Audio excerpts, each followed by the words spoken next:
Assalamualaikum warahmatullahi wabarakatuh.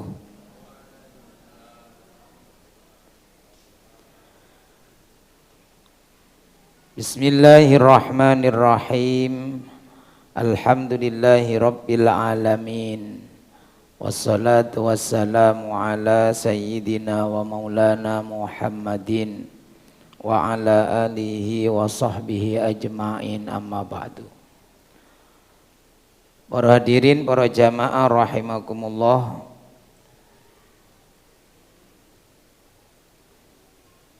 Monggo kita mulai ngaji kita dan baca suratul Fatihah dengan niatan mudah-mudahan apa yang menjadi hajat-hajat kita, doa-doa kita diijabah oleh Allah Subhanahu wa taala, dimudahkan semua urusan kita, urusan dunia hatal akhirah, amin ya rabbal alamin. Ila hadratin Nabi Muhammadin sallallahu alaihi wasallam wa alihi wa ashabihi ajma'in, wa ila walidaina wa asatidana al-muslimina wal mu'minina minhum, wa li husuli maqasidina allati tardu anna biha. Al-Fatihah. A'udzu billahi minasyaitonir rajim. Bismillahirrahmanirrahim. Kita lanjutakan. Ini terkait dengan makalah yang ke-14, bahwa setiap hari bumi yang kita pijaki ini itu ngomong, jadi memperingatkan orang-orang yang ada di atasnya ini. Innal ardo tunadi kulla yaumin bi asyri kalimatin. Jadi ini mengulang sedikit. Bumi yang kita tinggali ini setiap hari ngomong, mengumumkan dengan 10 pengumuman, mengingatkan kita 10 peringatan ini. Yang pertama mengingatkan, dia berkata bumi ini, hei manusia, kamu sekarang berjalan di punggungku. Ingat, nanti kamu akan tinggal di dalam perutku. Kemudian yang kedua, wa ta'si ala dhahri. Kamu sekarang enak maksiat, sedang maksiat kepada Sang Penciptamu di atas punggungku. Ingat, nanti kamu akan tu'adzabu, akan diadab, fi batni, di dalam perutku. Wa tadhaku ala dhuhri. Kamu sekarang tertawa-tawa di atas punggungku. Bahkan dengan dosa yang banyak itu masih tertawa-tawa. Ingat, nanti kamu akan menangis di dalam perutku. Dan semua pasti kita akan masuk ke dalam perut bumi, ke dalam bumi, yaitu dikubur, akan mati.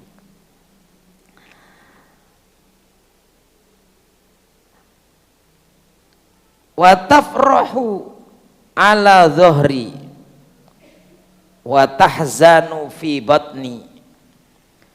Dan kamu sekarang sedang berbahagia, senang-senang di atas punggungku. Ingat, nanti kamu akan bersedih di dalam perut.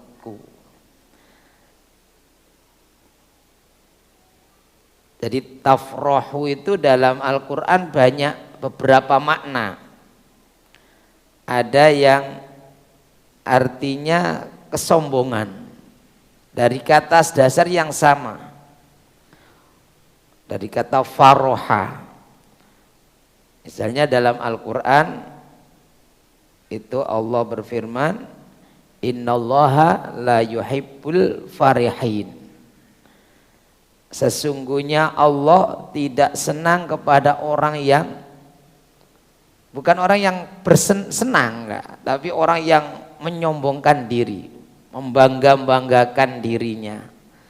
Ada orang itu senang kalau membangga-banggakan dirinya, bahkan menjadikan orang lain rendah itu senang. Kemudian ada makna faroha itu artinya ridho. Misalnya dalam Al-Quran Allah berfirman, kullu hizbim bima ladaihim farihun. Setiap golongan bima ladaihim, dengan apa yang ada pada diri mereka, farihuna, mereka orang-orang yang ridho. Artinya ya sama, senang dengan apa yang dia miliki. Kemudian ada lagi makna faroha yang aslinya gembira. Farihina bima atahumullahu min fadlih. Jadi dalam Al-Quran dari kata dasar yang sama itu maknanya beberapa makna. Dalam bahasa Arab itu ada makna yang satu kata yang sama tapi maknanya beberapa berbeda. Karena itu kemudian kita tidak boleh gampang baru tahu satu terjemahan ayat kemudian berfatwa dengan ayat itu, padahal bisa maknanya berbeda. Gembira itu bahagia juga macam-macam. Jadi ada bahagia yang dipulihkan. Ada orang yang bahagia kalau merendahkan orang lain, kan bahagia juga. Ada orang yang senang kalau misalnya orang yang dibenci dapat musibah, ya senang juga. Dia kembali kepada hadis tadi. Bumi ini selalu mengingatkan kamu sekarang di atas bumi, di atas punggungku. Menyombongkan diri, membanggakan diri, ingat kamu nanti akan menyesal, akan bersedih di dalam perutku.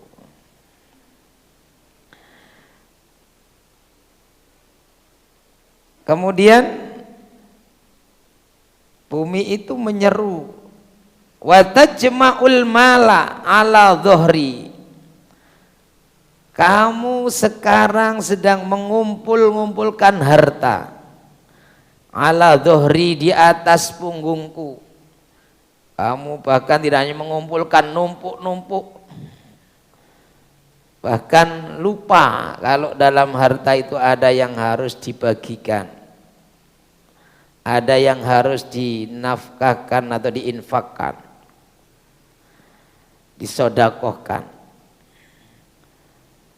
Watandamu fi batni, dan ingat nanti kamu akan menyesal. Nadama, yandamu itu akan menyesal. Bahasa Jawa apa? Ketun. Fi batni, di dalam perutku. Ingat nanti kamu akan itu menjadi penyesalan di dalam perutku. Kenapa kok dulu hanya ditumpuk-tumpuk kemudian tidak dinafkahkan, diinfakkan, disodakohkan, tidak digunakan untuk beramal soleh. Makanya setiap orang yang meninggal itu di antara penyesalannya itu dia minta dikembalikan ke bumi, itu hidup kembali kan. Ya Allah, kembalikan aku, hidupkan aku walaupun sebentar, aku akan beramal soleh dan aku akan bersodakoh. Jadi itu penyesalan setiap orang. Wa ta'kulul harama ala dhuhri, wa ta'kulu dan kalian kamu sedang makan al haroma yang haram, sedang menikmati yang haram di atas punggungku, ala dhuhri di atas punggungku. Wa ta'kulu kaddidanu fi batni, ingat nanti akan memakanmu ad-didanu. Napa jenenge niku blatung napa ya. Cacing tanah. Kamu akan nanti dimakan cacing. Saat ini kamu sedang makan yang haram di atas punggungku. Menikmati makan yang haram di atas punggungku. Ingat nanti kamu yang akan dimakan cacing di dalam perutku. Wa tahtalu ala dhuhri, dan kamu sombong menyombongkan diri di atas punggungku. Wa tadhillu fi batni, dan kamu nanti akan menjadi hina di dalam perutku. Jadi silakan kamu menyombongkan diri terus aja, enggak tobat-tobat. Ingat nanti kamu pasti akan menjadi hina di dalam perutku. Nah, ini bumi yang kita injak ini ngomong begitu. Cuman untungnya kita enggak tahu. Jadi banyak makhluk-makhluk ini sebenarnya berbicara. Bahkan dalam Al-Quran yusabbihu lahu ma fis samawati wal ard, yang ada di langit bumi ini bertasbih kepada Allah. Jadi di dunia kita ini sebenarnya banyak suara-suara. Untungnya di antara kasih sayang Allah itu kita tidak mendengar. Termasuk rintian orang yang dikubur kita tidak mendengar, itu kasih sayang Allah, rahmatnya Allah. Jadi andai saja kita ini mendengar semua yang ada suara di ini, ya mungkin jadi stres gila. Oleh Allah diberikan bahwa kita hanya bisa mendengar yang frekuensinya seperti ini, seperti ini.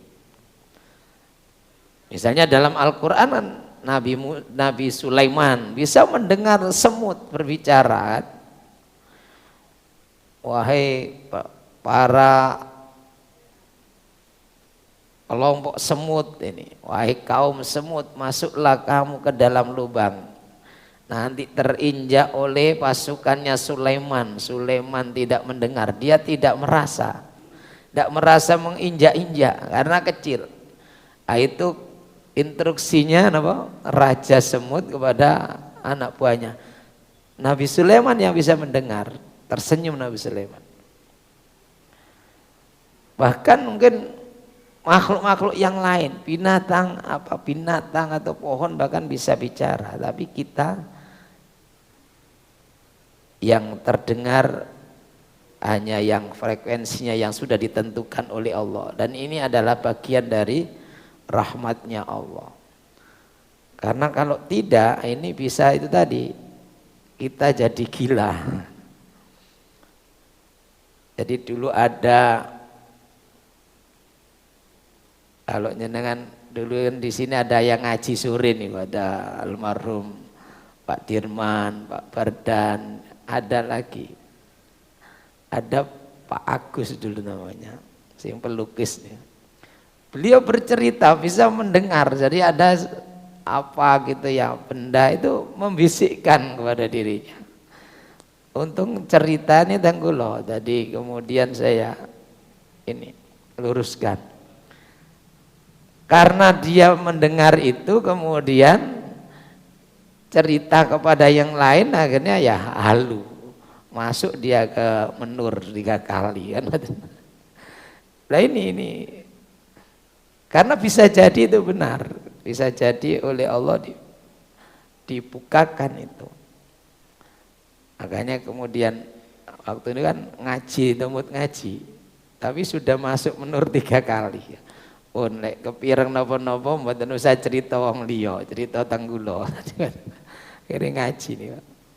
Ada 2 orang dulu yang begitu melihat benda, bahkan ningali roda mobil itu seperti makhluk yang meraung-raung, akhirnya halu. Nah, bumi ini berbicara, diantaranya yang dikatakan mengingatkan orang yang ada di atasnya ini, kita semua. Kamu sekarang sombong, berlaku takabur, tatakabbaru. Kamu membanggakan diri, sombong, merendahkan orang lain di atas punggungku. Ingat, nanti kamu akan menjadi dzalilan, hina. Fi batni, di dalam perutku. Akhirnya hadis ini mengingatkan agar kita di muka bumi ini tidak menyombongkan diri. Ruya annahu sallallahu alaihi wasallam qala, di dalam sebuah riwayat hadis Nabi bersabda, wa iyyaka wa isbalal izari fa inna isbalal izari minal makhilati. Jauhilah olehmu memanjangkan pakaian, sesungguhnya memanjangkan pakaian itu termasuk dari menyombongkan diri. Wala yuhibbuhallahu, dan Allah tidak senang terhadap hal itu. Nah, ini dulu mungkin zaman Rasulullah, orang yang termasuk kesombongan itu yang pakaiannya besar, panjang, lembre, bahkan ada yang megangi kalau jalan. Sehingga kemudian ada orang yang sangat tidak senang kalau sarungnya kepanjangan, harus dicingkrangkan. Nah ini. Jadi sebenarnya hadis ini dalam riwayat yang lain ketika Nabi bersabda begitu, itu sahabat Abu Bakar mengatakan, kalau dalam hadis yang lain jangan memanjangkan pakaian karena sombong, huyala'a, ya, karena sombong. Kemudian sahabat Abu Bakar menyampaikan, Nabi, pakaian saya ini panjang-panjang Nabi, apa nanti saya diadab? Oh bukan, kalau kamu bukan karena sombong. Jadi mungkin berbeda, pakaiannya bukan karena sombong. Jadi Abu Bakar saat itu oleh Nabi sudah, kalau kamu tidak termasuk itu, mungkin pantasnya ini. Tapi kalau saat ini sepertinya menyombongkan pakaian bukan karena ukuran panjang atau pendek, mungkin merek, kalau ini ya brandnya. Wah, pakai pakaian ini, apalagi ada mereknya ini pakaian ini harganya 11 miliar itu, jam tangannya saja lah, ini berbeda konteksnya. Jadi intinya Allah tidak senang dengan orang yang menyombongkan diri, termasuk dalam hal berpakaian, supaya tampak lebih mulia, kemudian orang lain lebih hina. Maka bumi mengingatkan, kamu sekarang menyombongkan diri di atas punggungku, ingat kamu akan menjadi dzalilan fi batni, hina nanti di dalam perutku. Wa tamshi ala dhuhri, kamu sekarang sedang berjalan di atas punggungku, wa taqa'u hazinan fi batni, kamu nanti akan menyesal, akan bersedih di dalam perutku. Wa tamshi fi nuris syamsi wal qamari was siraji, saat ini kamu sedang berjalan di bawah sinar matahari, sinar cahaya bulan dan lampu-lampu di atas punggungku. Wataqou, dan kamu nanti akan terjatuh, akan masuk fidzulumati, dalam kegelapan, fi batni, di dalam perutku. Saat ini bisa berada di tempat yang penuh cahaya, yang gemerlap, tapi nanti kamu akan tinggal dalam kegelapan di perutku.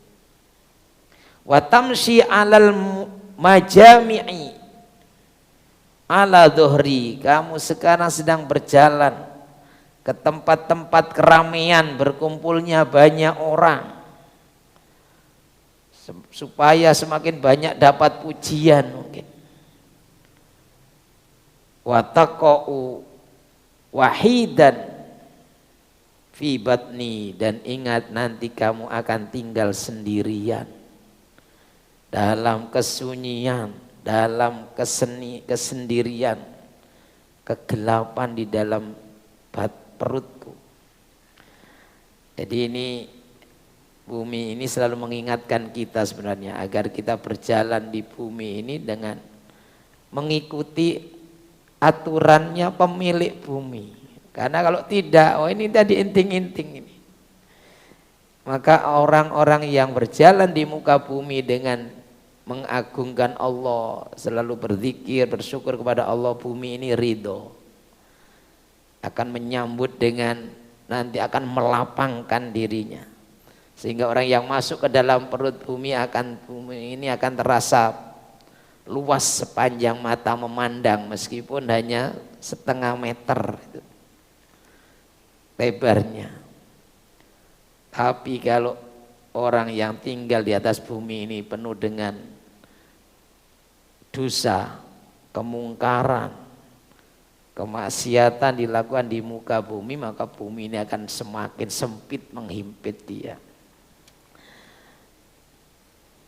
Demikian, mudah-mudahan ini menjadi renungan bagi kita semua untuk bersama-sama memotivasi diri untuk meningkatkan amal soleh, yang itu nanti kita akan bawa sampai ketika kita masuk ke dalam perut bumi ini menghadap kepada Allah Subhanahu wa taala. Demikian, mudah-mudahan ada guna dan manfaatnya.